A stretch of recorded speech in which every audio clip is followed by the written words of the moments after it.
Middle asset میں بڑھتی ہوئی ٹینشنز اور ایران کا اسرائیل پر حملہ کرنے کے بعد کئی لوگ اس مسئلے کو ایک فل فلیج وار کی طرف بڑھتا ہوا دیکھ رہے ہیں، جبکہ ایک بہت بڑے طبقے کا یہ بھی ماننا ہے کہ اگر یہ جنگ شروع ہوئی تو پھر معاملہ ورلڈ وار 3 تک جاتے دیر نہیں کرے گا۔ پر کیا واقعی ایسا ہونے والا ہے؟ 1 اکتوبر کو ایران نے اسرائیل پر اس سال کا دوسرا ڈائریکٹ حملہ کر کے پوری دنیا کو حیرت میں ڈال دیا ہے۔ پہلا حملہ اپریل 2024 میں کیا گیا تھا، جس میں ڈرونز اور کروز میزائلز کا استعمال کیا گیا، لیکن اب کی بار یہ حملہ صرف بیلسٹک میزائل سے کیا گیا۔ یہ حملہ اتنا کیلکولیٹڈ تھا کہ ایک بھی میزائل آبادی والے ایریا میں نہیں گرا۔ ایران نے صرف ملٹری بیسز اور ایئر فیلڈز کو ٹارگٹ کر کے ایک طرح سے اپنا میسج اسرائیل تک پہنچایا ہے۔ اسرائیل کو دوسرا شاک تو تب لگا جب آئرن ڈوم بھی کافی سارے میزائلز کو ہوا میں ہی پھاڑنے میں ناکام رہا۔ ان میں سے کچھ میزائلز نے اسرائیلی ایئر بیس کو ہٹ کیا، جہاں پر عموماً اسرائیل کے لاک ہیڈ مارٹن F-35 کھڑے ہوتے ہیں۔ سیٹلائٹ امیجز نے بھی کنفرم کیا ہے کہ ایک ایرانین میزائل ٹھیک ہینگر کے اوپر جا کے گرا۔ اب دنیا کی نظریں اسرائیل کی طرف ہیں۔ سب یہی جاننا چاہتے ہیں کہ کیا واقعی اسرائیل پلٹ کر وار کرے گا یا نہیں۔ اگر اسرائیل اور ایران کی فل فلیج جنگ شروع ہوتی ہے تو وہ کون سے مومنٹس ہوں گے جو اس جنگ کو ورلڈ وار 3 میں آسانی سے بدل سکتے ہیں؟ اور سب سے اہم سوال کہ اگر یہ جنگ ہوتی ہے تو کافی ویسٹرن کنٹریز تو اسرائیل کے ساتھ کھڑی ہوں گی، لیکن ایران کے پاس کس کا سہارا؟ ناظرین، آج مڈل ایسٹ ایک بار پھر سے گہری اور نقصان دہ جنگ کے دہانے پر کھڑا ہے، جہاں 2 پاورز آمنے سامنے آ چکی ہیں۔ یہ پورے ریجن کے لیے اب تک کا خطرناک ترین لمحہ مانا جا رہا ہے۔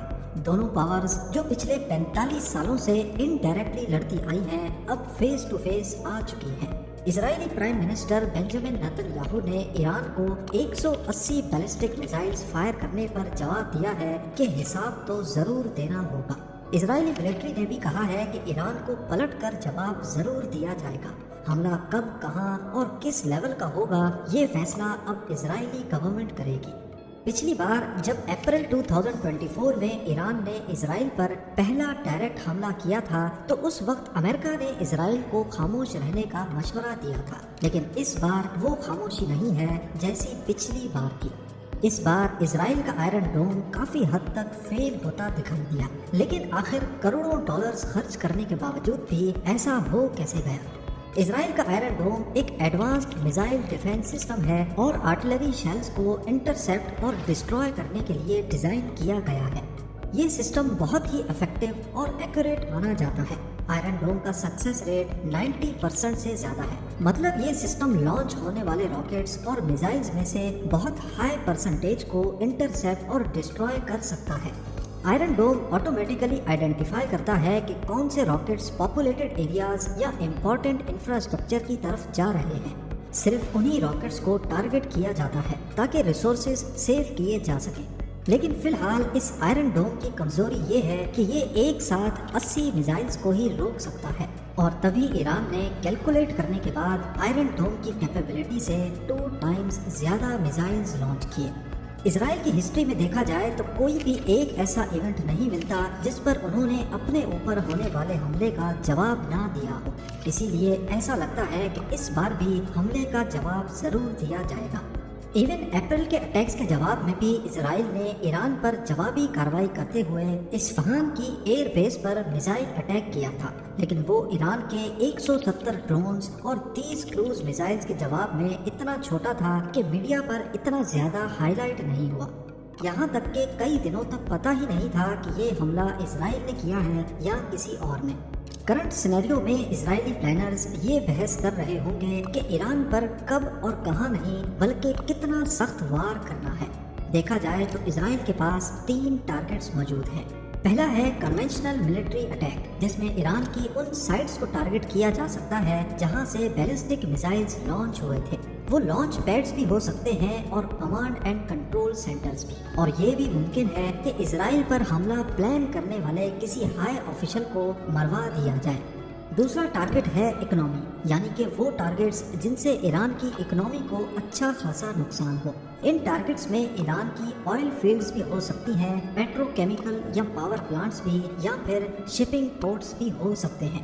لیکن ایکسپرٹس کا ماننا ہے کہ یہ اسرائیل کے لیے اتنا اچھا ٹارگٹ نہیں ہے، کیونکہ اس سے ایران کی سویلین پاپولیشن کو نقصان ہوگا، اور کیونکہ ایران نے اپنے بیلسٹک میزائلز سے اسرائیل کی صرف ملٹری انسٹالیشنز کو ٹارگٹ کیا تھا، تو شاید اسرائیل بھی سویلین آبادی پر حملہ نہ کرے۔ اور آخر میں ہے تیسرا اور سب سے خطرناک ٹارگٹ، ایران کا نیوکلیئر پروگرام۔ یہی وہ پروگرام ہے جس کی وجہ سے امریکہ نے پچھلے کئی سالوں سے ایران پر سینکشنز لگا رکھی ہیں۔ آفیشلی ابھی تک ایران کے پاس نیوکلیئر ٹیکنالوجی تو نہیں ہے، لیکن اس پر تیزی سے کام ضرور چل رہا ہے۔ نیچرلی یورینیم میں ایک خاص آئسوٹوپ جس سے نیوکلیئر بم بنتا ہے، اس کی کوانٹٹی صرف 0.7% ہوتی ہے۔ اس آئسوٹوپ کو U-235 کہتے ہیں۔ 0.7% نیوکلیئر بم بنانے کے لیے کافی نہیں ہوتا، اس کے لیے ضروری ہے کہ U-35 کی کوانٹٹی کم سے کم 20% ہو۔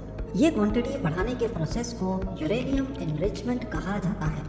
امریکہ، اسرائیل اور کئی ملکوں کا ماننا ہے کہ ایران اپنی سیکرٹ نیوکلیئر فیسلٹیز میں یورینیم کو انریچ کر رہا ہے، اور وہ اپنے مقصد کو پورا کرنے کے کافی قریب بھی ہے، جس کے بعد وہ ایک نیوکلیئر بم بنانے میں کامیاب ہو جائے گا۔ ان کا ماننا ہے کہ اگر ایران کے پاس نیوکلیئر بم آ گیا تو پھر وہ دنیا سے اپنی مرضی کے فیصلے بھی کروائے گا۔ اسرائیل ان نیوکلیئر فیسلٹیز کو بھی ٹارگٹ کر سکتا ہے جہاں ایران کئی سالوں سے یورینیم کی انریچمنٹ پر کام کر رہا ہے۔ ایران کے شہر ناتنز میں ان کا سب سے بڑا انریچمنٹ پلانٹ ہے۔ یہ فیسلٹی پہلے بھی کئی بار سینکشنز اور انسپیکشنز کا شکار رہی ہے۔ دوسری فیسلٹی جو سب سے زیادہ خطرناک معلوم ہوتی ہے وہ یہاں فورڈو ولیج کے قریب پہاڑوں کے اندر کھدائی کر کے بنائی گئی ہے، جس کا مین مقصد فیسلٹی کو ایئر اسٹرائک سے بچانا ہے۔ لیکن ان دونوں کے علاوہ ایران میں اور بھی کئی نیوکلیئر سائٹس ہیں جو اسرائیل کے نشانے پر ہو سکتی ہیں۔ ایران پر حملہ کرنا شاید اسرائیل کے لیے اتنا بڑا مسئلہ نہ ہو، لیکن اس کے جو کانسیکوینسز ہوں گے وہ زیادہ خطرناک ہو سکتے ہیں۔ ایران کا کہنا ہے کہ اسرائیل پر حملہ کر کے انہوں نے بیروت میں حزب اللہ کے لیڈر حسن نصر اللہ اور تہران میں حماس لیڈر اسماعیل ہنیہ کی موت کا بدلہ لے لیا ہے، یعنی اب حساب برابر ہو چکا ہے۔ ایرانین پریزیڈنٹ مسعود پیزشکیان کا کہنا ہے کہ یہ جو ہم نے کیا ہے یہ ہماری صلاحیت کی صرف ایک چھوٹی سی جھلک ہے۔ اگر اسرائیل کی زائونسٹ رجیم نے ہمیں جواب دینے کی کوشش بھی کی تو پھر ایران ان کنونشنل طریقوں پر اتر آئے گا۔ دیکھا جائے تو ایران کی ملٹری اور ایئر فورس دونوں اسرائیل سے کافی کمزور ہیں، اور ان کا ایئر ڈیفنس سسٹم بھی اس قابل نہیں ہے کہ اسرائیل کے میزائلز کو روک سکے۔ اور یہ سب اس وجہ سے ہے کیونکہ ایران کئی سالوں سے انٹرنیشنل سینکشنز فیس کر رہا ہے۔ آسان الفاظ میں سمجھا جائے تو انٹرنیشنل سینکشنز کسی بھی ملک کو پنش کرنے کے لیے لگائی جاتی ہیں۔ ایران کے پاس پوری دنیا کے آئل ریزروز کا آلموسٹ 10% حصہ ہے، جو اس کو 4تھ پوزیشن پہ کھڑا کرتا ہے، لیکن سینکشنز لگنے کی وجہ سے یہ اپنا آئل صرف لمیٹڈ کنٹریز کو ہی بیچ سکتا ہے۔ اس کے علاوہ international banking transactions Swift system کے ذریعے ہوتی ہیں، اور اس سوئفٹ سسٹم میں سے بھی ایران کو نکالا ہوا ہے، جس کی وجہ سے یہاں پیسے بھیجنا بہت مشکل ہے۔ ان تمام ریسٹرکشنز کی وجہ سے ایران کی آرمی اس قابل نہیں ہے کہ اسرائیل کا مقابلہ کر سکے، اور نہ ہی ایران کی انٹیلیجنس ایجنسی موائس اتنی اسٹرانگ ہے کہ اسرائیل میں کوئی ٹارگیٹڈ آپریشن پلان کر سکے، جیسے اسرائیل کی موساد نے لیبنان میں پیجر اٹیک کیا تھا۔ لیکن اس کا مطلب یہ نہیں ہے کہ ایران بالکل کھوکھلا ہے۔ ان کے پاس بیلسٹک میزائلز اور کروز میزائلز کی ان گنت کوانٹٹی موجود ہے، یعنی اگر اسرائیل نے حملہ کیا تو ایران کے پاس صرف 3 ہی آپشنز بچتے ہیں۔ ایک تو ہیں پراکسیز، یعنی لیبنان میں حزب اللہ اور یمن میں ہوتیز، جو آلریڈی اسرائیل پر لگاتار حملے کر رہے ہیں۔ دوسرا آپشن ہے ایران کے بیلسٹک میزائلز، جو ہو سکتا ہے اس بار ایران اسرائیل کی لوکل پاپولیشن کو ٹارگٹ کرنے کے لیے لانچ کرے۔ اور تیسرا آپشن ایسا ہے جو اگر ایران نے استعمال کیا تو نہ صرف اسرائیل بلکہ دنیا کی بہت ساری کنٹریز افیکٹ ہو سکتی ہیں، اور یہی آپشن اسرائیل اور امریکہ کے لیے خطرہ بنا ہوا ہے۔ جی ہاں، ایران پہلے ہی کہہ چکا ہے کہ اگر اسرائیل نے ہم پر حملہ کیا تو پھر ہم ان کنٹریز کو بھی نقصان پہنچائیں گے جو اسرائیل کو سپورٹ کرتی ہیں۔ وہ تیسرا آپشن یہ ہے کہ ایران کی IRGC نیوی جو پرشین گلف میں اپنا ہولڈ جمائے بیٹھی ہے، بے شک ان کے پاس چھوٹی ہی صحیح لیکن میزائل اٹیک کرنے والی شپس کا بہت بڑا گروپ ہے۔ یہ شپس ڈائریکٹلی امریکہ کے سپورٹرز بحرین یا سعودی عرب پر حملہ نہیں کر سکتی، کیونکہ امریکہ نے اس خطرے کو نظر میں رکھتے ہوئے پہلے سے ہی بحرین میں اپنی نیوی کی 5th فلیٹ وارشپ رکھی ہوئی ہے۔ لیکن ایران کی شپس اسٹریٹ آف ہارموز پر آسانی سے مائنز ڈپلوائے کر سکتی ہیں، اور یہی خطرہ اسرائیل اور امریکہ کو کھائے جا رہا ہے۔ اسٹریٹ آف ہارموز کو بلاک کرنے سے پورا پرشین گلف بلاک ہو جائے گا، جہاں سے دنیا کی 20% آئل سپلائی گزرتی ہے۔ اگر ایسا ہو گیا تو ایران کے ساتھ جنگ شروع کرنے کا نقصان پوری دنیا کو اٹھانا پڑ سکتا ہے۔ ایران کے ساتھ جنگ شروع کرنے کا ایک اور خطرہ بھی ہے۔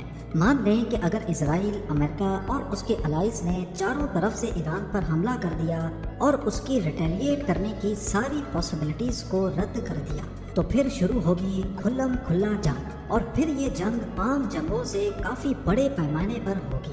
اب اس میں رشیا کو بھی کودنا پڑے گا اور چائنا کو بھی، کیونکہ یہ دونوں کنٹریز ایران کی اسٹریٹجک پارٹنرز ہیں۔ رشیا کی بات کی جائے تو سیریا میں ایران اور رشیا دونوں ایک دوسرے کو سپورٹ کرتے ہیں۔ ہو سکتا ہے امریکہ کے خلاف ڈائریکٹلی رشیا جنگ نہ لڑے، لیکن یہ ایران کو ویپنز فراہم کر سکتا ہے۔ پولیٹیکل اور ڈپلومیٹک لیول پہ بھی ایران کو سپورٹ کرے گا۔ اسی طرح چائنا بھی ایران کا اسٹریٹجک پارٹنر ہے، لیکن ڈائریکٹلی ملٹری سپورٹ چائنا بھی نہیں دے گا۔ ہاں، یہ ضرور ہے کہ چائنا ایران کو سپورٹ کرنے کے لیے اس سے آئل خرید سکتا ہے، یونائٹڈ نیشنز میں ایران کو سپورٹ کر سکتا ہے اور USA پر پریشر بھی ڈال سکتا ہے۔ نارتھ کوریا بھی ایران کا انڈائریکٹ الائی ہے، جو چھپ کر ایران کو ویپنز میں سپورٹ کر سکتا ہے۔ تو اب ہمارا مین سوال کہ کیا اس کنڈیشن میں ورلڈ وار 3 اسٹارٹ ہونے کے چانسز ہیں یا نہیں؟ ورلڈ وار ایسی جنگ کو کہتے ہیں جس میں دنیا کی بڑی پاورز جیسا کہ USA، رشیا، یورپ اور چائنا آپس میں لڑ پڑیں، اپنے اپنے الائز سمیت۔ لیکن ایران پر حملہ کرنے کی صورت میں ایسا ہونا کافی مشکل تو ہے، لیکن ناممکن نہیں۔ ورلڈ وار 1 اور 2 میں بھی کئی ایسے کیسز دیکھے گئے جس میں ایک کنٹری نے دوسری کنٹری کو صرف سپورٹ کیا، لیکن پھر بھی وہ وار میں ڈائریکٹلی انوالو ہو گئے۔ آرچ ڈیوک فرانز فرڈینینڈ کی اسیسینیشن کے بعد آسٹریا ہنگیری نے سربیا پر حملہ کیا۔ اس جنگ میں جرمنی نے آسٹریا ہنگری کو سپورٹ کیا تو رشیا نے سربیا کو۔ ایسے کرتے کرتے فرانس اور برٹین بھی اس جنگ میں شامل ہو گئے، کیونکہ وہ اس وقت رشیا کے الائز تھے۔ اس طرح الائنسز کے تھرو وار کا اسکوپ بڑھتا چلا گیا اور ورلڈ وار 1 شروع ہو گئی۔ ایسی ہی ایگزامپلز ہمیں ورلڈ وار 2 میں بھی ملتی ہیں۔ جب جرمنی نے یورپ کے ملکوں پر حملے کیے تو اٹلی نے اس کی مدد کی۔ اس سپورٹ کی وجہ سے الائڈ پاورز جیسے کہ برٹین، فرانس اور USA نے اٹلی کو بھی ٹارگٹ کرنا شروع کر دیا۔ بے شک اس وقت تک اٹلی نے خود کوئی حملہ نہیں کیا تھا۔ جنگ کی سچویشن میں کوئی نہیں دیکھتا کہ اگلے نے حملے کی شروعات کی ہے یا نہیں۔ جیسے ابھی اسرائیل اور ایران کے کانفلکٹ میں امریکہ دور دور سے ہی اسرائیل کی مدد کر رہا ہے، اسی طرح ورلڈ وار 2 میں بھی پہلے امریکہ خود کو جنگ سے الگ رکھ کر اپنی اکنامی پہ فوکس کرنا چاہ رہا تھا، لیکن پھر ایک واقعہ ہوا جس کی وجہ سے امریکہ نہ چاہتے ہوئے بھی جنگ میں کود پڑا۔ یہ جاپان کا پرل بات یہ ہے کہ ایران پر اگر اسرائیل نے بڑا حملہ کیا تو ان دونوں ملکوں کی فل فلیج وار شروع ہو سکتی ہے، اور اگر اس جنگ میں امریکہ نے شرکت کی تو پھر جنگ پورے ریجن میں پھیل سکتی ہے اور چانسز ہیں کہ ورلڈ وار 3 بھی شروع ہو جائے۔ لیکن یہ صرف ازمپشنز ہیں، ایسا ہوگا کہ نہیں یہ تو وقت ہی بتائے گا۔